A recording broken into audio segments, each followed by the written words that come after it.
Pune urban dialogue हा एक अतिशय चांगला मंच या ठिकाणी तयार झालेला आहे, ज्याच्यामध्ये दिवसभर सगळे जे एक्सपर्ट्स आहेत ते 4 वेगवेगळ्या विषयांवर या ठिकाणी डेलिब्रेट करणार आहेत, बोलणार आहेत, ज्याच्यामध्ये अर्बन प्लॅनिंग आहे, ज्याच्यामध्ये अर्बन गव्हर्नन्स आहे, ज्याच्यामध्ये डिझास्टर मॅनेजमेंट आहे.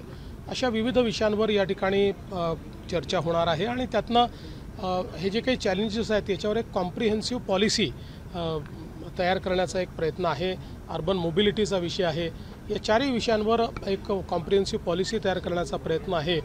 आज त्याचं उद्घाटन मी केलेलं आहे आणि उद्घाटनाच्या सत्रात आपल्यासमोरचे अर्बन चॅलेंजेस तयार कसे झाले आणि आता त्याच्यावर काय सोल्युशन असू शकतं किंवा सरकारची भूमिका काय आहे ते मी त्या ठिकाणी मांडलेलं आहे. मला विश्वास आहे की आज या डेलिब्रेशननंतर ज्या काही एक रोडमॅप त्या ठिकाणी तयार होईल त्यानुसार पुढची कारवाई सरकार निश्चितपणे करेल. साहेब, तुम्ही म्हणले की अतिक्रमण जी ती वाढलेली आहे ती कमी केली पाहिजे, नंतर फ्लेक्सबाजी काही पण म्हणले, अनेक शहरांमध्ये फ्लेक्सबाजी सध्या सुरू आहे. मला असं वाटतं की निश्चितपणे याच्यावर कुठेतरी आपल्याला टाच आणण्याची आवश्यकता आहे. ज्यांना अशा प्रकारे फ्लेक्स लावण्याची खुमखुमी आहे त्यांनी जे अधिकृत होर्डिंग्स आहेत त्याच्यावर आपली जाहिरातबाजी केली पाहिजे. फ्लेक्स ते लावू नयेत. मी स्वतः सगळ्या महानगरपालिकांना सांगितलेलं आहे की माझ्या स्वतःचे जर आमच्या कार्यकर्त्यांनी अवैध फ्लेक्स लावले तर ते काढून टाका, ते ठेवू नका. आपल्याला कुठेतरी हे कडक करावं लागेल कारण आपली शहरं याच्यामुळे विद्रूप होत आहेत. मोहन भागवतजी म्हणाले की वेळेत झालं पाहिजे, पण आपल्याच मागच्या 2.5 वर्षाच्या काळात डीपीची जी मुदत होती 2-3 वर्षात करायची तर ती काढून टाकली. याचं कारण त्याला वेळ लागतो. याचं कारण असं होतं ती मुदत परमनंट काढलेली नाही. आपल्याला कल्पना आहे की डीपी हा कोर्टामध्ये ज्यावेळेस अडकला होता त्यावेळी काही काळ कोर्टामध्ये गेला आणि जर कोर्टातला काळ हा कंडोन केला नाही तर झालेली सगळी मेहनत वाया जाईल एवढ्यापुरतंच त्या ठिकाणी ते एक्सटेन्शन करण्यात आलं होतं. मोहन भागवतजी असं म्हणालेत की धर्मयुद्धात जर जनतेवर अन्याय होत असेल तर राजाची म्हणजे अर्थात त्यांची जी भूमिका आहे ती पार पाडेल, कर्तव्य पार पाडेल. मला असं वाटतं की मी ॲक्च्युली मोहनजी काय बोलले हे ऐकलेलं नाही, त्यामुळे तुम्ही कोणत्या कॉन्टेक्स्टमध्ये विचारता आहेत हे मला कल्पना नाही.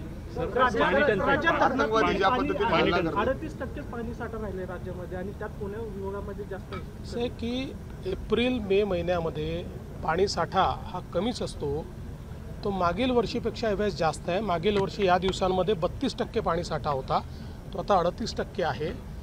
आपल्याला कल्पना आहे की राज्यातली जी मोठी धरणं आहेत त्याच्यामध्ये आता पाणीसाठा अजूनही बऱ्यापैकी आहे, पण लहान धरणांमध्ये आणि छोट्या तलावांमध्ये पाणीसाठा कुठेतरी कमी झालेला आहे. पण हे काही पहिल्यांदा होतं असं नाही आहे. दरवर्षी एप्रिल आणि मे या महिन्यांमध्ये हीच अवस्था असते.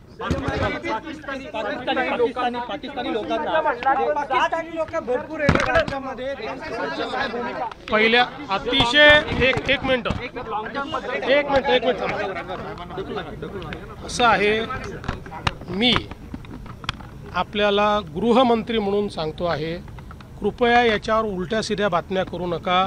कोणी 107 नागरिक हरवले आहेत, एकही हरवलेला नाही. जेवढे पाकिस्तानी नागरिक आहेत ते सगळे सापडलेले आहेत, सगळे बाहेर चाललेले आहेत, सगळ्यांची घालवायची व्यवस्था केलेली आहे. एकही पाकिस्तानी नागरिक या ठिकाणी राहणार नाही.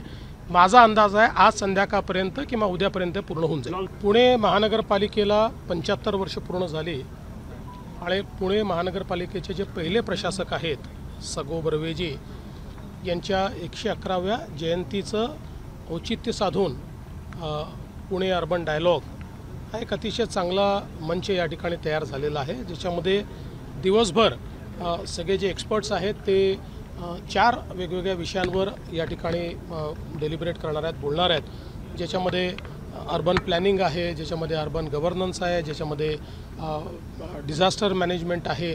अशा विविध विषयांवर या ठिकाणी चर्चा होणार आहे आणि त्यातनं हे जे काही चॅलेंजेस आहेत त्याच्यावर एक कॉम्प्रिहेन्सिव्ह पॉलिसी तयार करण्याचा एक प्रयत्न आहे.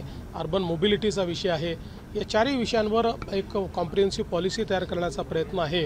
आज त्याचं उद्घाटन मी केलेलं आहे आणि उद्घाटनाच्या सत्रात आपल्यासमोरचे अर्बन चॅलेंजेस तयार कसे झाले आणि आता त्याच्यावर काय सोल्युशन असू शकतं किंवा सरकारची भूमिका काय आहे ते मी त्या ठिकाणी मांडलेलं आहे. मला विश्वास आहे की आज या डेलिब्रेशननंतर ज्या काही एक रोडमॅप त्या ठिकाणी तयार होईल त्यानुसार पुढची कारवाई सरकार निश्चितपणे करेल. साहेब, तुम्ही म्हणले की अतिक्रमण जी आहे ती वाढलेली आहे ती कमी केली पाहिजे, नंतर फ्लेक्सबाजी काही पण म्हणले. अनेक शहरांमध्ये फ्लेक्सबाजी सध्या सुरू आहे. मला असं वाटतं की निश्चितपणे याच्यावर कुठेतरी आपल्याला टाच आणण्याची आवश्यकता आहे. ज्यांना अशा प्रकारे फ्लेक्स लावण्याची खुमखुमी आहे त्यांनी जे अधिकृत होर्डिंग्ज आहेत त्याच्यावर आपली जाहिरातबाजी केली पाहिजे. फ्लेक्स ते लावू नयेत. मी स्वतः सगळ्या महानगरपालिकांना सांगितलेलं आहे की माझ्या स्वतःचे जर आमच्या कार्यकर्त्यांनी अवैध फ्लेक्स लावले तर ते काढून टाका, ते ठेवू नका. आपल्याला कुठेतरी हे कडक करावं लागेल कारण आपली शहरं याच्यामुळे विद्रूप होत आहेत. मोहन भागवतजी म्हणाले की वेळेत झालं पाहिजे, पण आपल्याच मागच्या 2.5 वर्षाच्या काळात डीपीची जी मुदत होती 2-3 वर्षात करायची तर ती काढून टाकली. याचं कारण त्याला वेळ लागतो. याचं कारण असं होतं ती मुदत परमनंट काढलेली नाही. आपल्याला कल्पना आहे की DP हा कोर्टामध्ये ज्यावेळेस अडकला होता त्यावेळी काही काळ कोर्टामध्ये गेला आणि जर कोर्टातला काळ हा कंडोन केला नाही तर झालेली सगळी मेहनत वाया जाईल एवढ्यापुरतंच त्या ठिकाणी ते एक्सटेन्शन करण्यात आलं होतं. मोहन भागवतजी असं म्हणालेत की धर्मयुद्धात जर जनतेवर अन्याय होत असेल तर राजाची म्हणजे अर्थात त्यांची जी भूमिका आहे ती पार पाडेल, त्यांचं कर्तव्य पार पाडेल. मला असं वाटतं की मी ॲक्च्युली मोहनजी काय बोलले हे ऐकलेलं नाही, त्यामुळे तुम्ही कोणत्या कॉन्टेक्स्टमध्ये विचारता आहात हे मला कल्पना नाही. आतंकवादी ज्या पद्धतीने हल्ला करतात 38% पाणी साठा राहिले राज्यामध्ये आणि त्यात पुणे विभागामध्ये जास्त आहे. असं आहे की एप्रिल-मे महिन्यामध्ये पाणी साठा हा कमीच असतो. तो मागील वर्षीपेक्षा यावेळेस जास्त आहे. मागील वर्षी या दिवसांमध्ये 32% पाणी साठा होता, तो आता 38% आहे. आपल्याला कल्पना आहे की राज्यातली जी मोठी धरणं आहेत त्याच्यामध्ये आता पाणीसाठा अजूनही बऱ्यापैकी आहे, पण लहान धरणांमध्ये आणि छोट्या तलावांमध्ये पाणीसाठा कुठेतरी कमी झालेला आहे. पण हे काही पहिल्यांदा होतं असं नाही आहे. दरवर्षी एप्रिल आणि मे या महिन्यांमध्ये हीच अवस्था असते. पाकिस्तानी लोक भरपूर आहेत राज्यामध्ये. पहिल्या अतिशय एक मिनिट असं आहे, मी आपल्याला गृहमंत्री म्हणून सांगतो आहे, कृपया याच्यावर उलट्या सिध्या बातम्या करू नका. कोणी 107 नागरिक हरवले आहेत, एकही हरवलेला नाही. जेवढे पाकिस्तानी नागरिक आहेत ते सगळे सापडलेले आहेत, सगळे बाहेर चाललेले आहेत, सगळ्यांची घालवायची व्यवस्था केलेली आहे. एकही पाकिस्तानी नागरिक या ठिकाणी राहणार नाही. माझा अंदाज आहे आज संध्याकाळपर्यंत किंवा उद्यापर्यंत पूर्ण होऊन जाईल.